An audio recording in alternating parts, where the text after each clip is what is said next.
যে কারণে মনে করছি এটি হত্যাকাণ্ড, তার কারণ হলো শান্তর সাথে যাদের পরিচয় ছিল, যারা শান্তকে ব্যক্তিগতভাবে চিনে, এমন একজন লোক খুঁজে পাবেন না যে কেউ বলতে পারবে শান্ত একটি খারাপ ছেলে বা কারোর সাথে কোনোভাবে কোনো খারাপ আচরণ করেছে। কিন্তু একটি শ্রেণী রয়েছে যারা নানাভাবে মানুষের উপর জুলুম করে, ভূমিদস্যু চালায়, নদীর উপর শাসন করে। এই ধরনের এক শ্রেণী মানুষের জন্য শান্ত হুমকি হয়ে দাঁড়িয়েছে এবং তারা শান্তকে এমনভাবে হত্যা করেছে, নিশ্চিতভাবে বলতে পারি যে এটি তারা অত্যন্ত পরিকল্পিতভাবে এই হত্যাকাণ্ডটি করেছে, যেটিকে একটি দুর্ঘটনার হিসাবে উপস্থাপন করা যায়।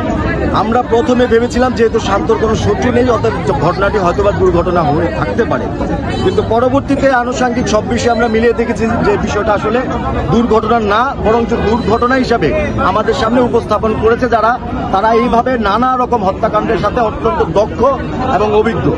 এই ধরনের লোক যদি এই সমাজে থাকে, এই রাষ্ট্রে থাকে, তাহলে প্রতিটা মানুষের জন্য, জীবনের জন্য হুমকি হয়ে দাঁড়াবে। তাই অবিলম্বে আমরা চাই শান্তর যে হত্যাকাণ্ড সেটার বিচার হোক। এই যাবত আমরা 2 মাসের মতো অপেক্ষা করেছি, কিন্তু কোনো আসামিকে আমরা প্রশাসনের পক্ষ থেকে গ্রেপ্তার করতে দেখিনি।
শান্ত আমাদের যুবদলের একজন কর্মী ছিল।